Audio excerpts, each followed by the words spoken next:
the design of planned attacks on buildings inside the U.S. and how operatives were directed to carry them out. That is valuable information for those of us who have the responsibility to protect the American people.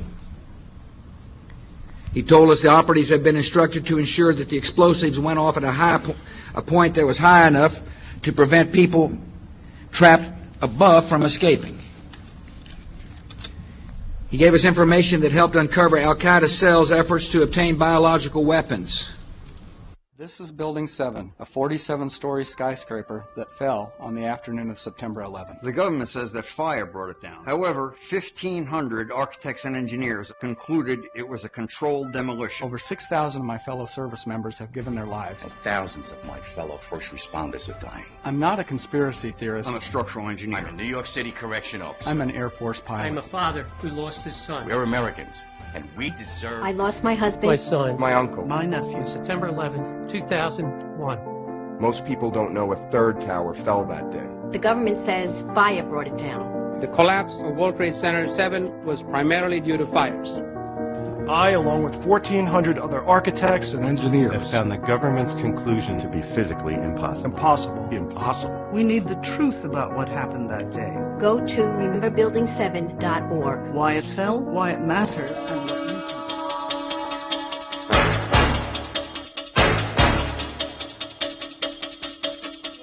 Warships are called HMCS, Her Majesty's Canadian Ship. And in Australia, they're called HMAS, Her Majesty's Australian Ship. Canada's National Police Force is called the Royal Canadian Mounted Police. All government contracts are between a company or individual and Her Majesty. Court summons are issued in the name of the Queen, and all public inquiries are called royal commissions. Commonwealth money carries the Queen's image worldwide as a reminder of her authority. The Queen is the lifetime hereditary head of state of Great Britain and her colonies and is unelected and unaccountable. It is against the law to advocate the abolition of the monarchy. After the Revolution, the French started calling her the Lady, but in English, the Queen is still the Queen. Move, I tell you. Originally, in India, Persia, and Arabia, she was male and weak. Check, Your Grace. But she changed sex in Europe in the Middle Ages and became the strongest of all chess pieces. I fear the Queen is powerless now. The Queen is never powerless. For example... What is the cost to British taxpayers to support the Queen and her blue blood entourage? The Public Accounts Committee and National Audit Office are forbidden to examine Queen Elizabeth Windsor's family finances, but the civil list payments are reviewed every 10 years. So for the year ended March 2002, the running expenses of the Windsor household were £7.9 million. Family spending, $35.3 million. Security, $30 million. And the list goes on. How much is the Queen actually worth? The Queen's wealth is divided into three categories. Her wealth as the monarch, her visible personal wealth, and her invisible personal wealth. The Queen's wealth as the monarch includes 54 Commonwealth nations worldwide, millions of acres of Crown land and resources, thousands of Crown corporations, and the corporate city-state of London, which is the capital of world finance. The Queen's visible personal wealth, which was accumulated tax-free until 1992, includes royal yachts, Rolls-Royces, racehorses, 5 castles, the world's largest collection of jewels, 20,000 old masterpieces, and billions of Class A shares in blue-chip stocks and bonds, which have been invested and reinvested over and over again tax-free. Most of the Queen's family fortune was inherited from her ancestors' illegal opium trade with China and the black slave trade. In 1977, the Bank of England Nominees was established to hide the Queen's personal portfolio of wealth. As the British monarch, the Queen has access to privileged information, state secrets, and the world's top financiers. She is immune to accusations of insider trading or conflicts of interest.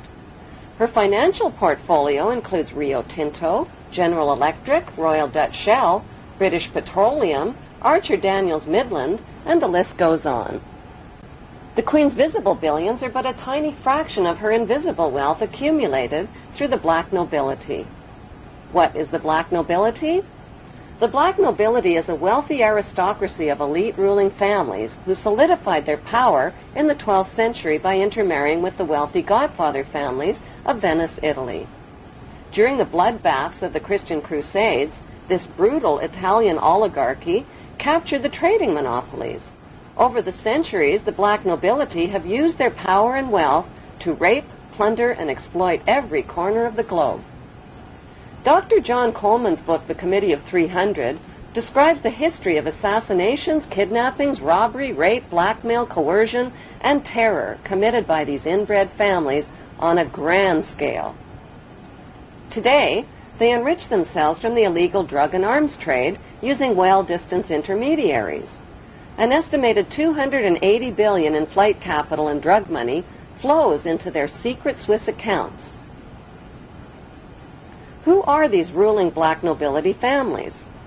They include the House of Hanover, Germany, the House of Habsburg, Austria, the House of Orange, Netherlands, the House of Liechtenstein in Liechtenstein, and most importantly, the House of Guelph in Britain. All of these family houses can be found on Queen Elizabeth II's family tree.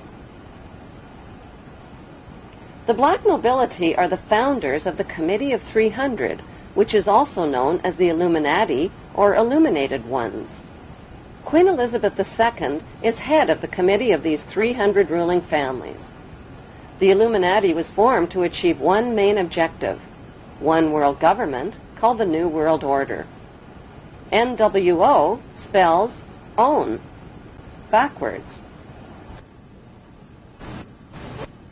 All of today's think tanks originate from the Committee of 300 and include the Round Table, the CFR Council on Foreign Relations, the United Nations, the Bilderbergs, the Club of Rome, the RIIA, and the Trilateral Commission founded by David Rockefeller. Since the British colonization of America, many powerful American families have formed secret societies that cooperate with the black nobility, like the Skull and Bones fraternity at Yale University, which is rooted in German Freemasonry. Its exclusive members are some of America's most powerful and wealthy men, including 2 United States presidents, President George W. Bush and his father, President George Herbert Walker Bush. The Order of the Skull and Bones is located on the campus of Yale University. John Pogue is a Yale graduate and the producer of a Hollywood movie called Skulls, based on the chilling radiation night. Chosen members enter a windowless hall on campus where they strip naked and lay inside a coffin. During the rituals, they reveal their innermost secrets, including the intimate details of their sexual history. Senior bonesmen dressed in robes chant over the new member in a symbolic death and rebirth ceremony. Each new member takes a vow, swearing a lifetime commitment to the brotherhood, secretly known as the Brotherhood of Death. The crossed bones symbolize the right of new members to double-cross and use any means possible on their rise to power.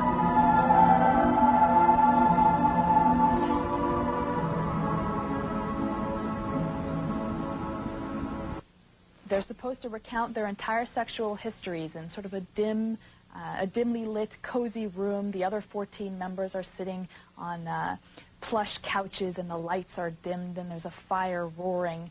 And this activity is supposed to last anywhere from between 1 to 3 hours. So George W. Bush, recounted his sexual history? That would have been something they would have done, yes. What is the point of this? I believe the point of the year in the tomb is to forge such a strong bond between these 15 new members that after they graduate, for them to betray Skull and Bones would mean they'd have to betray their 14 closest friends. One can't help but make certain comparisons with the mafia, for example.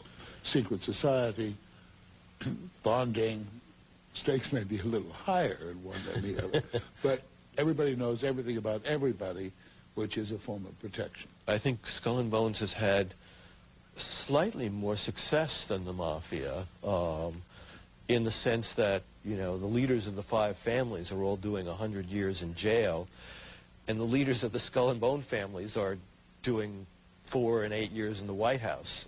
Bones is not restricted to Republicans. Yet another Bonesman has his eye on the Oval Office. Senator John Kerry. Skull and Bones is so tiny, that's what makes this staggering. 15 people there are only a year. 15 people a year, which means there are about 800 living members at any one time. We know that a lot of Bonesmen have gone on to positions of great power. That's what Skull and Bones' purpose is, to get as many members as possible into positions of power. Though there is this mythology about Skull and Bones pulling the strings of government. You're saying the fact is Skull and Bones are pulling the strings of government. They do have many individuals in influential positions, and that's why this is something that we need to know about.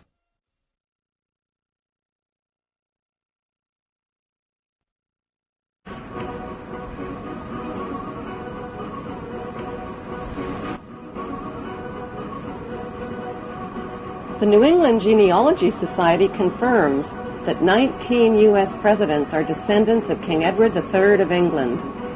Like European royalty, America's blue bloodlines are maintained through intermarriage.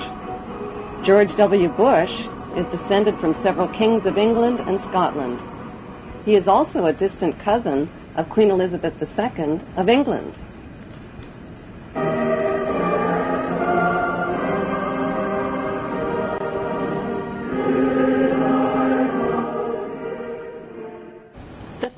Of the Committee of 300 have given birth to the Tavistock Institute, HARP, the RAND Corporation, Stanford Research Institute, and the Institute for Policy Studies, among others. One study group at the RAND Corporation specializes in predicting the timing and direction of thermonuclear war. These institutes and corporations are engaged in the secretive development of brainwashing and population control techniques, the mapping and patenting of human and animal DNA, and the genetic engineering of animal and plant life.